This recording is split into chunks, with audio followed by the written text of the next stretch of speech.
part of the Press Play Podcast Network. Look up in the sky. It's a bird. It's a plane. It's Superman.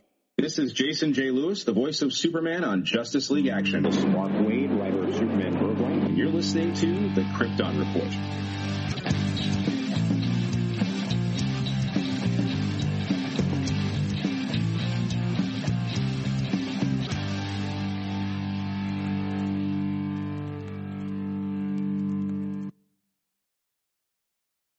Welcome back to this theater for the next exciting chapter of Superman, the serials. I'm your host, Tyler, the Superman of Blue, and welcome to the Krypton Report as we get to the last leg of Superman, the 1948 serial starring Kirk Alyn. We're doing chapters 11 through 15, which ends the first movie serial. If you have not listened to the previous episodes, I would recommend going back and checking them out because this is just a summary of the serials as we dissect and kind of talk about what they were. Now, Chapter 11, Superman's Dilemma. They reuse a lot of footage in this from events that had taken place for action beats, and it really seems like they saved a lot of money. And by this point is where in my notes I'm writing down, are the serials too long?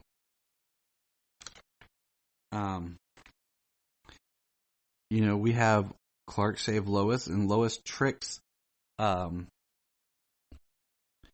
in probably one of the funniest things. They get their assignment from Perry,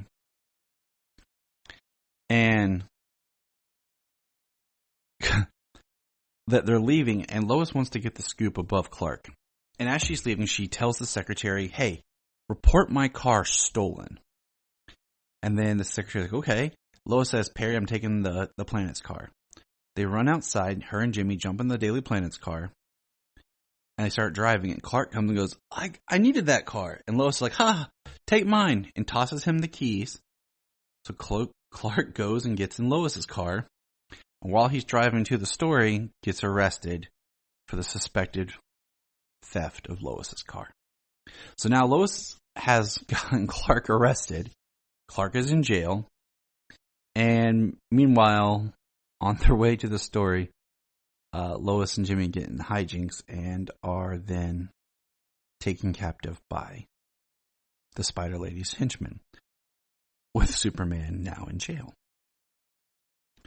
Which ends Chapter 11. Now, Chapter 12, Blast in the Depths. Clark bends the bars from the jail and takes off. Saves Jimmy and Lois, but has to get himself back to the jail. You have a great shot of him flying back to the jail, moving the bars back into place, changing and getting back under his jail cot as the police come around to let him out, stating that they discovered he was innocent and telling the truth. And it was funny because that was probably one of the best Lois Lane beats in this first season. Or not season, serial section. Lois then takes Clark and Jimmy back at Perry's office and has a lead on where to go.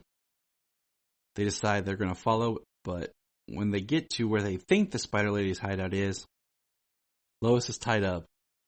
Clark unties her, but Jimmy gets out last and there's an explosion. And that's where that episode leads us.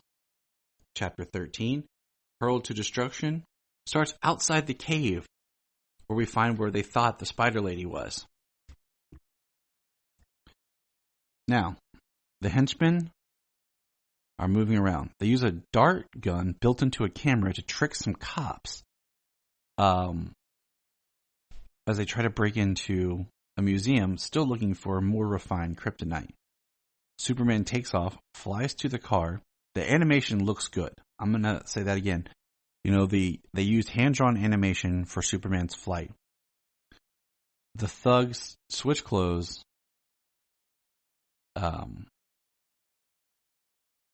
And they get the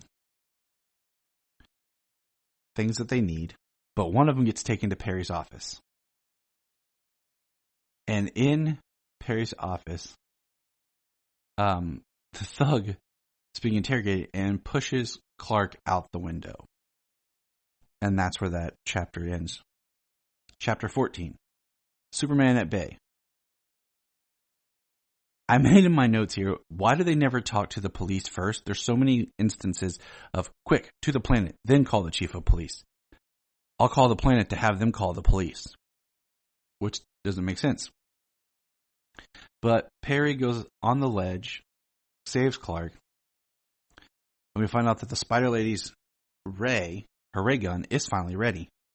The Spider Lady has Hackett set up and sent to jail. Hackett is standing outside the planet, and Lois and Jimmy see him. They're like, hey, that's Hackett. Let's get him. And Lois, tries to interview him. But it is a setup, of course, and Superman has to come and save Jimmy. But now, Lois is in danger being taken to the Spider Lady. Which leads us to the last chapter, the payoff. Superman saves Lois at the very beginning. The jail cell that Hackett was in is actually destroyed by the Spider Lady's ray. She basically set him up. And then, to escape the Spider Lady, this is one of my favorite beats. Jimmy, okay, check this out. You ready? Jimmy Olsen is a pilot. Cub reporter Jimmy Olsen is actually a pilot. He's flying an airplane for him and Lois. And I'm thinking he could probably do him better as a pilot than Cub reporter for the Daily Planet. But that's where Jimmy is. And so Jimmy's in this pilot, and I put, is he Launchpad McQuack? Because he basically crashes the plane to land. While being crashed, the Spider Lady's thugs blindfold Jimmy and Lois and take them in to see the Spider Lady. Clark is writing, figures out where the Spider Lady is, and flies in as Superman. He lands, he's met with kryptonite, but dragged into the Spider Lady's room. She's going to blow up the Daily Planet. But then Superman pops up. It was a trick. The kryptonite didn't infect him. Why? Because, in his words, he's wearing a thin layer of lead lining under his uniform. Let that sink in for a moment. Under his uniform. The lead is not protecting his face, his hands, the parts of his body that are exposed, just under his clothes. But that's enough for Superman to put the kryptonite away.